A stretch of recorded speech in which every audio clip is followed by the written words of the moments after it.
La-di-da. Digimon Frontier. I have a bitchy mom and my dad likes to hunt deer. This is the defense switches into attack mode, and you know what's one of my favorite animes of all? Take it time. It is Digimon Frontier. And in my opinion, Digimon Frontier is the best Digimon. Because believe it or not, Digimon Frontier was the first Digimon show I watched and got into. Not Digimon Adventure with the 5-year-old kids and their Digimon that eventually evolved throughout time. Now, like, the thing with Digimon is that Digimon always had a better story than Pokemon. Which isn't that hard to do considering Pokemon's story. When the Pokemon first came out, interesting, right? Get 8 gym badges, Challenge Elite 4, Pokemon Master, Pokemon Champion, blah, blah, blah. And then Pokemon decided, hey, Pokemon is the masters of if it ain't broke, don't fix it. Because they'll do the same exact thing until the end of time. Until the end of humanity. All you're going to see is a whole bunch of Pokemon generations with the same exact philosophy, the same exact shit. And we're all going to keep buying the game because we're all a bunch of tools. You know? Apple hasn't made an original phone in how long, but you're still going to buy them. Samsung, you know, is pretty much Apple's bitch, copying everything they do. Little brother to big brother to Apple. But, you know, you're going to keep buying those phones. You know? Xbox can go generation after generation not having any exclusives and sucking complete dick. But, you know, the Xbox is still going to have their fans. Nintendo let me down with the Wii U and the Wii. Then later on, I ended up kind of getting into the Wii a little bit. And the Wii U sucked, but then it came out with the Switch. So it's like, you know, we're all just a bunch of tools. That's all. That's all you got to figure out. Is we're all a bunch of tools doing the same crap. Anyway, my point is, Digimon always had a better story than Pokemon, but Digimon is basically, you know, a Pokemon clone. It's a copycat. Except, you know, much better story. The Digimon could actually talk. And when they evolve, they could evolve more than 2 times. And most importantly to that, they get cool guns and blah and beamer guns. Like, you know, Pokemon tries to stay as, like, you know, tries to make the creatures as realistic as possible by making it that when the, you know, they have, you know, things that animals or a living creature would, you know, evolve into, you know. Sure, they do unrealistic things like shoot electricity and blow fire out their mouth and can summon a giant waves of freaking ocean water to use the move surf out of nowhere, even though there's no water near them. And fish Pokemon could somehow, like Goldeen, could somehow, I guess, battle on land. I'm not sure how that works, but you know, and then some Pokemon float, you know, but like, you know, anyway, you get the point. You try to be realistic as possible. Digimon is like, hey, this is the digital world. This is not realistic. So these Digimon are, you know, digital creatures, but they get, you know, random shit, you know. They might get a giant beaming cannon gun on their right arm and freaking shoot it at you, you know. And, you know, before I used to be like, you know, that's stupid. Pokemon does more realistic. But then as I got older, kind of like, hey, you know, that's pretty cool. So Digimon Frontier is what got me into Digimon. The first Digimon show I watched. It was like Power Rangers meets Pokemon. But you know, it mixed into one. Instead of, you know, first of all, the kids were a little bit older. They weren't 5-year-olds. I know that the kids in the original weren't 5-year-olds, but all small and everything. These were like a little bit older. Not that really matters, but the story was, you know, pretty similar to the other Digimon, which is like, you know, hey, come to the digital world, you know, and they're like, okay, why not? But the Digimon Frontier had freaking, they could transform into the Digimon. You know, it was like the ancient warrior Digimon that protected the world long ago, and then they could turn into them. Then they had Beast Evolution, which is the form afterwards. I mean, it was just a bomb. When I first watched the show, I'm like, this show's interesting. And unlike Power Rangers, where it's like the first episode, they all get their Power Rangers and they get all their giant robot. Like, they do everything in the first episode. Then the rest of the series is just, you know, storylines. This did it the cool way. Something that I don't think Power Rangers ever did, which is they all got their powers slowly. Throughout the season, they got their powers. First, it started off with Takuya with Agumon. And then, you know, and the cool thing was Koji, which is like the Vegeta, the Kaiba of the show, the second main character to the main character. He was like a lone wolf at first. He wasn't with the crew. He came in separately. He did his own thing. He got his own Digimon, Lobomon on his own. And he was a lone wolf for a while before eventually he becomes a part of the main crew. Kind of like, you know, Power Rangers did, you know, with like the 6th Ranger, the Green Ranger, all that stuff. So, but instead of 5 to 6, it's 4 to 5, you know. So it's just Tommy, the little shy boy that's the youngest, There's the girl of the group, of course, who's like into fashion, of course, stereotypical. Then we got the main character, who's the typical main character, kind of bratty, but he still like has leader qualities.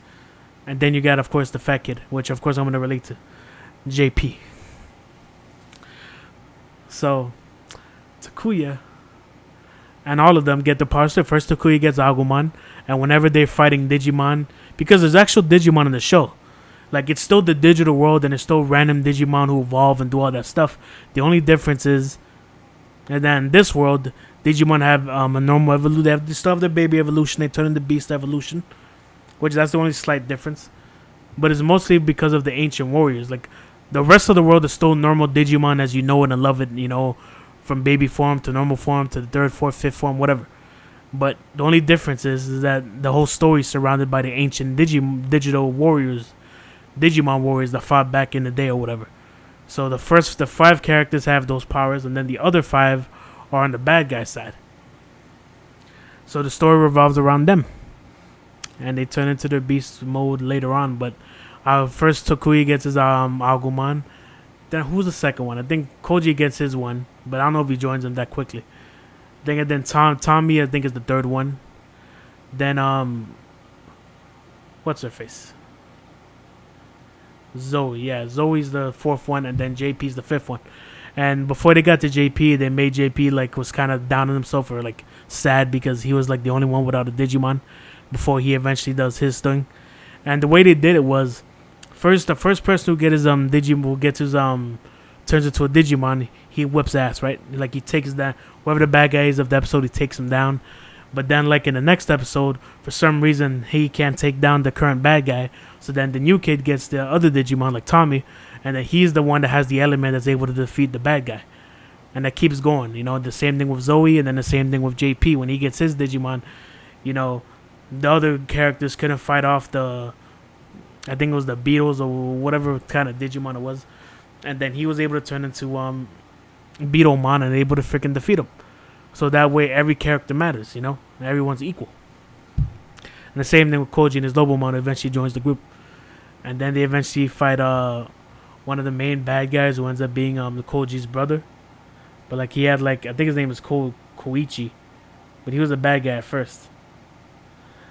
I forgot the name of when he was a bad guy. But the fact of the matter is he started off as the main bad guy who would just destroy them with one shot. And then that was their main obstacle. And when the show started going downhill is when they started the Fusion.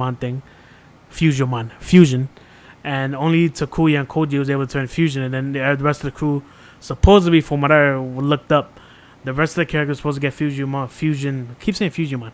Supposed to get Fusion as well. So that their spirit and beast spirit turns into a fusion. But something with the budget or whatever, and they were only able to do Takuya and Koji, the 2 main characters. And then from there on, it became the Takuya and Koji show, which the rest of the characters are just sideline characters that just cheer on the 2 main guys. Because the Beast Spirit one was cool too, because when they turned into the normal Spirit Digimon mode, they were able to somehow know what they were doing right away, kind of Power Ranger style, and be able to destroy their opponent.